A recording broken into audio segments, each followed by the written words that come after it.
Back to the alleged coup in Equatorial Guinea. At the end of December, the Equatorial Guinea authorities claimed to have thwarted a coup. Some 30 armed men were arrested in Kayosi in northern Cameroon. Malabo has decided to close its border with Cameroon. In a moment, an expert will give us his insight on the outcome of this case. But in the next report, we'll discover the human and economic consequences of this closure on the people and who live and work near the border. Jean-David Mahamli and Michael Odouor with the details.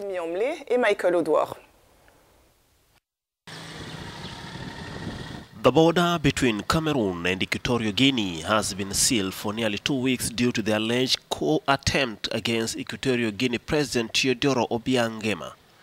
Locals say the closure is affecting their normal activities, with some counting on losses during the clashes. I believe that authorities from Equatorial Guinea pretend not to listen because until today we have no good response. And if there was good response, I believe that the local authorities from KMOS would have given us enough information. But I think they also felt exceeded. With all men holding, that is what we have seen as women. This is not easy for us, for a woman to go there. It is for this reason that I decided to stay here at the market. And this is why I do not move to anywhere. Clashes were reported in Equatorial Guinea near the border with Cameroon on Wednesday, shortly after the West African state said it had thwarted a coup against President Teodoro Obiang Nguema, Africa's longest-serving leader. Government troops had shot dead a mercenary and used gunfire to disperse them in the forest along the border, state television TVGE said, without specifying how many mercenaries were involved or how long the clashes lasted. Well, reports of the shooting came after Equatorial Guinea Security Minister, that is Nicholas Obama Nchama, said on public radio that an attempted coup had been mounted on December the 24th, allegedly by foreign mercenaries recruited by political opponents. According to him, opposition parties backed by unnamed powers recruited fighters from Chad, Sudan and Central African Republic who infiltrated Kieosi, Ebibayen, Mongomo, Bata and Malabo to attack the head of state who was in the Koete Mongomo Presidential Palace for the year-end holiday. But thanks to an operation carried out with the Cameroonian security forces, the plot to overthrow President Teodoro Obiang Nguema was thwarted.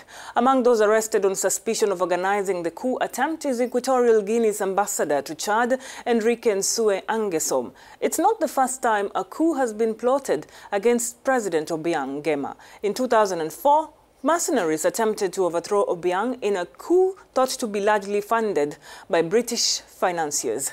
Let's now speak to Dalvaris Nguju, a journalist who is also an expert in the region's affairs. He joins us from Douala in Cameroon.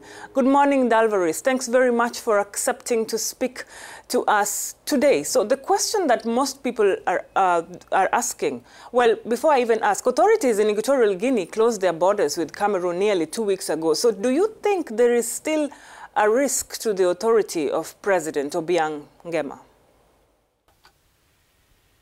Je pense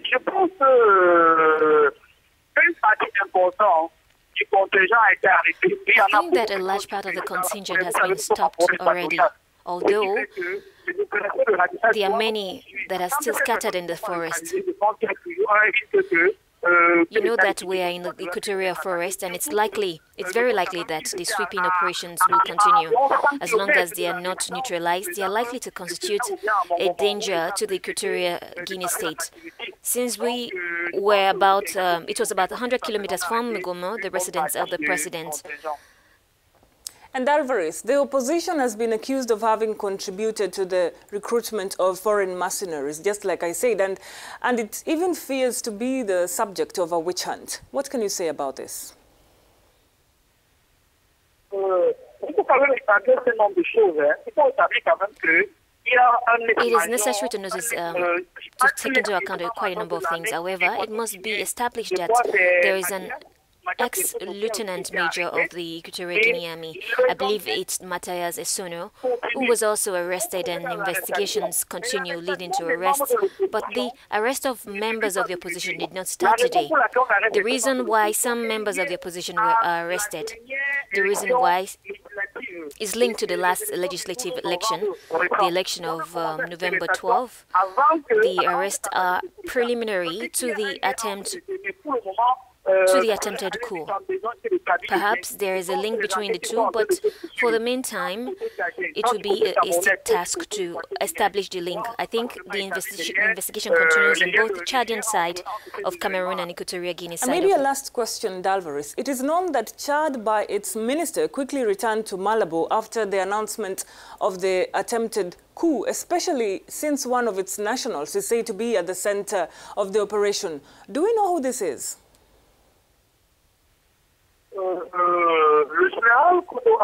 General Kodo worked in Chadian army, with the Chadian army, and held important positions in the presidency, but General Kodo is no longer with the army. He is one of those who tried on several occasions to send General Deby away.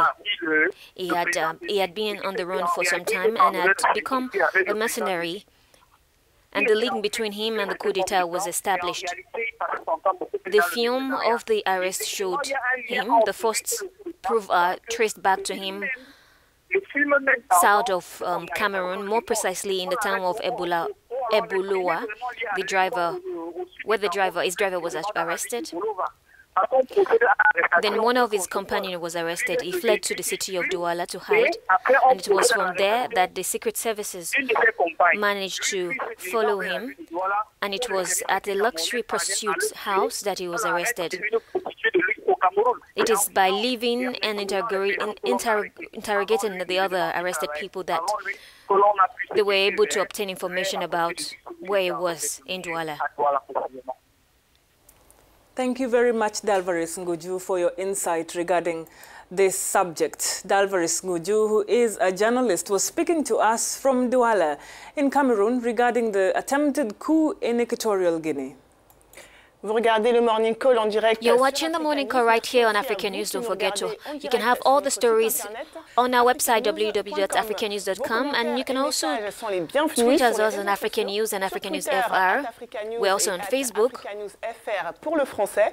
Nous sommes aussi sur Facebook. N'hésitez pas à faire un tour. We'll be right back after this short break. On se retrouve juste après cette pause pour la suite du Morning Call. À tout de suite.